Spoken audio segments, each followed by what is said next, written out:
Hey, I'm getting ready to read chapter 10, the last chapter of our story. Joe didn't get far.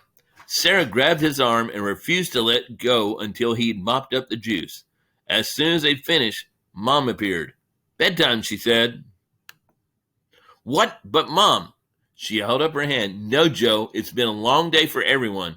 Now go and say goodnight to Gran and Auntie Kate. Joe sighed. He knew it was useless arguing. He said goodnight, then followed Mom and Toby out of the lounge. They passed Uncle Lynn talking to Miss Stanway about the clock in the dining room. It's an exceptional piece. Lynn was saying it's probably worth a fair bit. How fabulous, beamed Miss Stanway. Then Frankie spied Joe and jumped up from his post in the hall.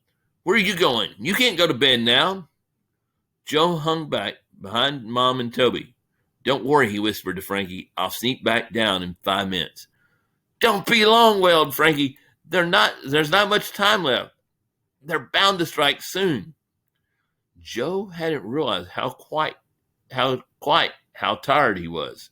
As soon as his head hit the pillow, he felt a wave of sleep wash over him. Just a 5-minute snooze while Toby drops off, he told himself. Then I'll creep back downstairs. Joe, wake up! Frankie was up on his bed, licking his face. You've been gone for ages. It's nearly midnight. Everyone's in the ballroom and the bad waiters are creeping about. Come on. Joe stumbled out of the bed and pulled on his shoes. They crept downstairs into the deserted lobby and sneaked to their hiding place behind the pot plant. After 10 minutes or so, they heard footsteps and singing, but it was only Marian and Bob going upstairs to bed. Joe sighed. The hallway was cold, and he was fed up with Frankie. He was constantly scratching at his stitches, but suddenly Frankie stopped scratching. That's weird, Frankie whispered. What?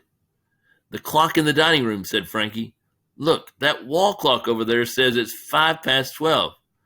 But I didn't hear Sylvia's clock in the dining room chime.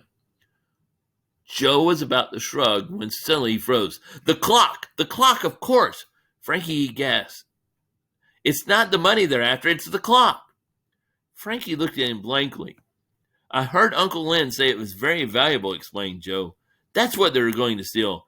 Mrs. Stanway's special clock in the dining room. Quick, we're in the wrong place. We've got to stop them.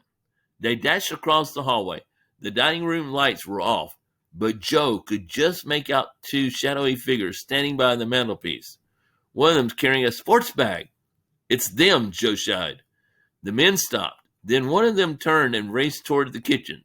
The other one, the man carrying the bag, ran towards them, barging Joe out of the way. After him, barked Frankie. The thief was already through the door. Frankie raced ahead of him and headbutted an umbrella stand, knocking it straight into the robber's path. But the man just stepped over it and then into the revolving doors. Joe snatched up an umbrella from the stand and tried to jam the doors with it. For a moment it worked, but then the thief rattled the door angrily, and the umbrella snapped in two. He's getting away, Joe yelled. But just then, a figure appeared on the other side of the revolving doors. He spotted Joe.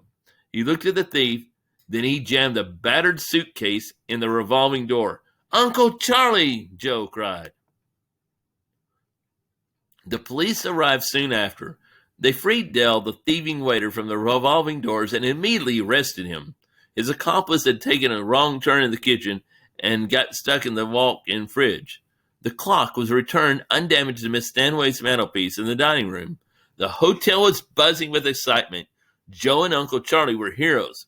Miss Stanway ordered drinks and snacks for everyone in the lounge, and Joe had to tell and retell his story over and over again. At last, he managed to slip away to the lobby where Frankie was waiting for him. His tail was wagging, his green eyes were shining. I'm going now, Joe. Frankie leaped up and licked Joe's face, slaughtering him in sticky zombie drool. By the time Joe had wiped it off, Frankie had gone. There you are, Joe. He spun around to find Uncle Charlie standing in the shadows watching him. Hi, Uncle Charlie. I can't wait to hear about your adventures, said Joe. Uncle Charlie grinned. I think perhaps I should hear all about your adventures first. He winked at Joe. They sound more exciting. And that's the end of our story. I hope you've enjoyed the mystery of Hour of the Doomed Dog. I liked the way that the author used a hint in the story, the title, to give us a clue that we may have not caught till the end of the story. And this is by Sam Hay, and she's an English author, and it is a woman.